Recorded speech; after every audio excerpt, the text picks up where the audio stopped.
दो भाई हरिनाथ और शिवनाथ अपने बैलों मोती और काला के साथ बैलगाड़ी में बैठे हैं। अनाज बेचकर लौट रहे थे। अचानक आसमान में बादल घिर आए और जंगल की ओर गहरा सन्नाटा होने लगा। हरिनाथ रस्सियां कसता है, शिवनाथ बैलों को आगे बढ़ने का इशारा करता है। दिन ढल चुका था और जंगल का रास्ता अब डरावना लगने लगा था, जैसे रात कुछ अनहोनी लेकर आ रही है। रास्ता सुनसान है, हवा तेज होने लगी है, बैल बेचैन है, बैलगाड़ी धीरे चल रही है, बैल बार बार रुक रहे हैं। दोनों भाइयों को लग रहा था कि कोई उनकी हर हरकत पर नजर रख रहा है। दोनों भाई आपस में बातें करते हुए जंगल पार कर रहे हैं। शिवनाथ पुरानी कहानियों को याद करता है। हरिनाथ, मैंने सुना है यहाँ पर एक भूतिया गांव भी है। छोड़ना, वो सब बस कहानियां हैं। पेड़ों की परछाइयां अजीब तरह से हिल रही है। दोनों भाई चारों ओर देखते हैं, सतर्क हो जाते हैं। परछाइयां जैसे उनका पीछा कर रही थीं और करीब आती जा रही थीं। अचानक तेज हवा और बिजली चमकती है। बारिश शुरू हो जाती है। दोनों भीगने लगते हैं। बारिश ने रास्ता और मुश्किल बना दिया।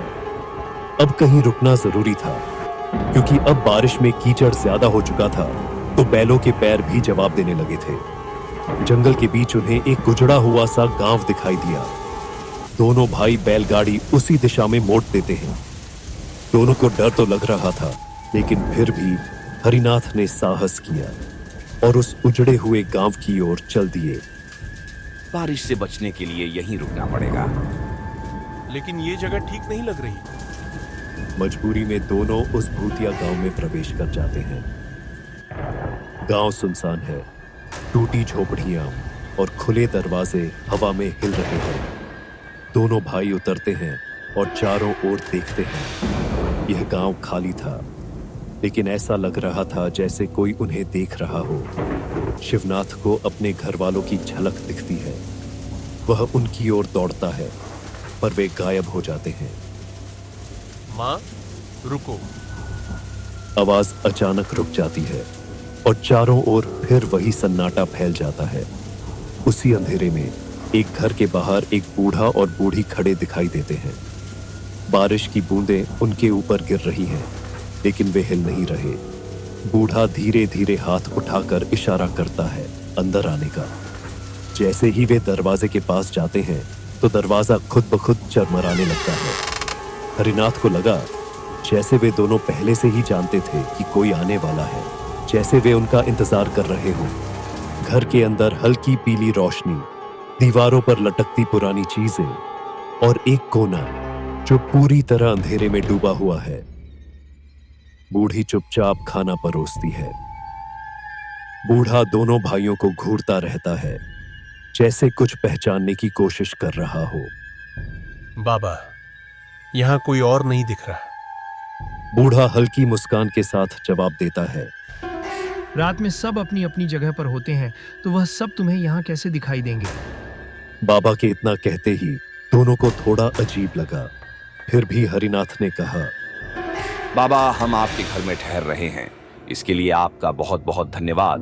हम सुबह होते ही निकल जाएंगे। बेटा, अगर सुबह हुई तो तभी तो तुम निकल सकते हो। बूढ़ी दादी के इतना कहते ही कुछ पल के लिए पूरा कमरा शांत हो गया। हरिनाथ और शिवनाथ दोनों के दिल अब धक धक करने लगे थे। पास में रखी लालटेन टिमटिमाने लगी थी और टिमटिमाती लालटेन की रोशनी में दीवार के ऊपर एक काली परछाई लंबी होती हुई नजर आ रही थी। तभी हरिनाथ उठकर कमरे का एक चक्कर लगाता है। उसे लगता है कि पीछे कोई चल रहा है, लेकिन मुड़ने पर कोई नहीं। उसे बार बार महसूस हो रहा था कि वे 4 नहीं 5 हैं इस कमरे में। फिर उसे धीरे धीरे लगता है कि हम 5 नहीं 6 हैं। बाहर बारिश और तेज हो चुकी है। खिड़की आधी खुली है। शिवनाथ धीरे से खिड़की की ओर देखता है। भैया, वो फिर दिखा। पेड़ के पास वही साया। इस बार वो सीधा घर की ओर देख रहा है और इस बार उसकी ऊंचाई पहले से ज्यादा लग रही थी। खिड़की अपने आप चरमराने की आवाज करने लगती है। रात गहराती जाती है। घर के ऊपर किसी के चलने की आवाज आती है। ऊपर जबकि ऊपर कोई कमरा नहीं था। दरवाजा हल्का खुलता है, फिर खुद ब खुद बंद। हरिनाथ दरवाजा खोलता है। बाहर कोई नहीं, लेकिन मिट्टी में ताजे पैरों के निशान हैं, जो घर के अंदर की ओर जाते हैं। ये निशान बाहर से नहीं, अंदर से आए हैं। कुछ पहले से घर के अंदर था। कोई बाहर से नहीं आया, बल्कि कोई अंदर से निकला है। मैंने भी देखा था, लेकिन अभी घबराने से कुछ नहीं होगा। ध्यान से देखो, ये हमें देख नहीं रहे, जैसे किसी और को देख रहे हों। और एक बात और, जब हम अंदर आए थे, इनके कपड़े पूरे भीगे हुए थे, लेकिन अब एक बूंद पानी भी नहीं है। अचानक पीछे से किसी के खांसने की हल्की आवाज आती है। दोनों पलट कर देखते हैं। बूढ़ा और बूढ़ी वहीं बैठे हैं, जैसे कहीं गए ही नहीं। वही कमरा, लेकिन अब जैसे हवा बदल चुकी हो।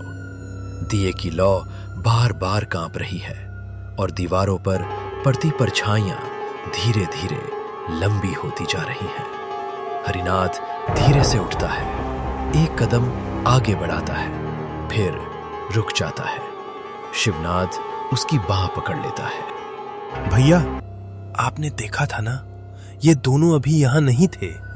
हम दोनों अकेले बैठे थे, फिर ये अचानक ऐसे कैसे वापस आ गए? मुझे अच्छा नहीं लग रहा। कुछ ठीक नहीं है यहां। हमें अभी निकलना चाहिए।